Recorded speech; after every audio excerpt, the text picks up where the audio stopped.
Maintenant, je voudrais inviter son honneur de dire quelques mots à cette occasion historique. I would now like to call on her honor to say a few words on this special day.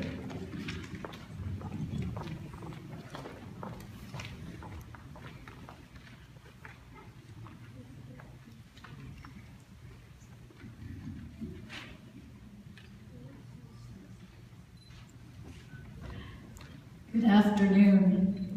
I have a problem though. No glasses.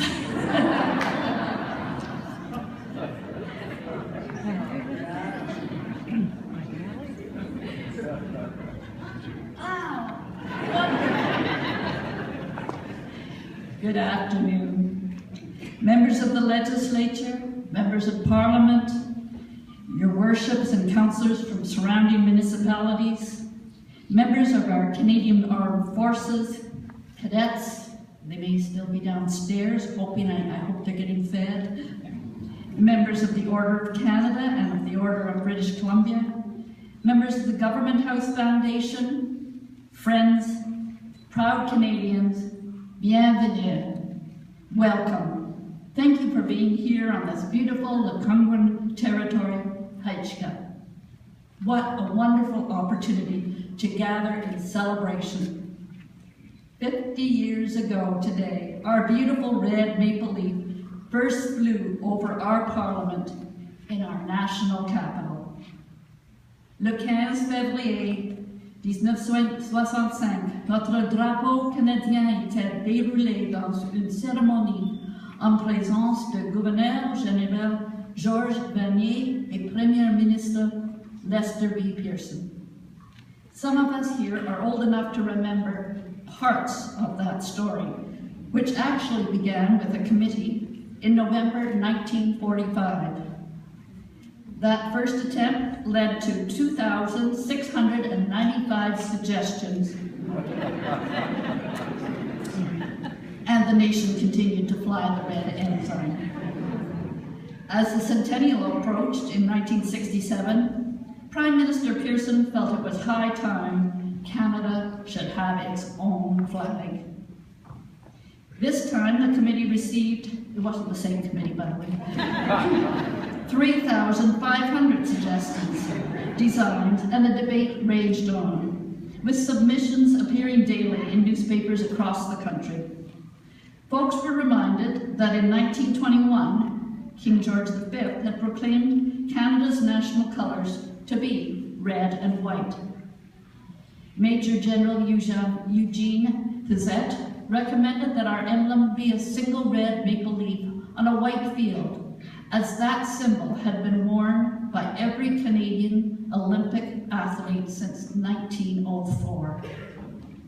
But it was Dr. George Stanley of Nova Scotia who designed the elegant, simple model that became our beautiful 11-point maple leaf flag. Finally, on December 15, 1964, at 2 a.m. in Ottawa, the vote was passed on the Liberal motion, and to the relief of many, the great flag debate ended. And what does our flag represent? It's a symbol of our unity as a nation from sea to sea to sea, and represents all of the citizens of Canada, no matter our race, our language, our culture, our religion, or our beliefs. This past June, while attending the meeting of our viceregal family in Charlottetown, Prince Edward Island, we stood outside of Province House in the very footsteps of those fathers of Confederation. That conference in 1864 was the beginning of a conversation.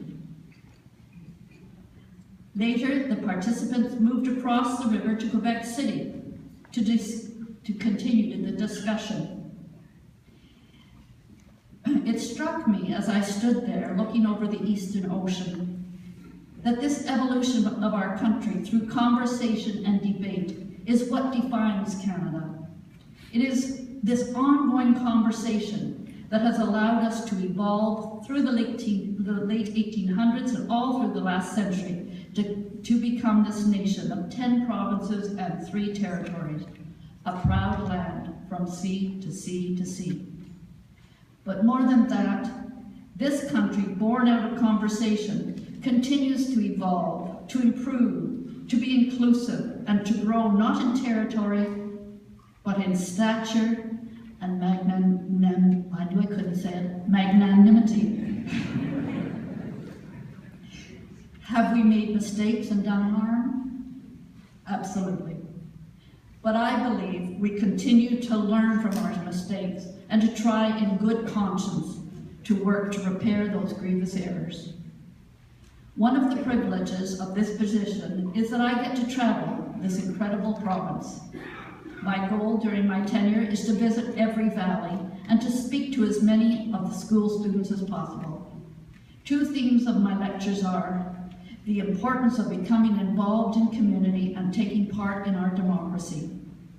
I describe my vision of healthy people in healthy communities on healthy land. During 2015, the International Year of Soils, I explained to the children that nothing depletes and degrades soil like war, civil unrest, and uncertainty. And conversely, I also remind them that civilization relies on the health of the soils on which it rests.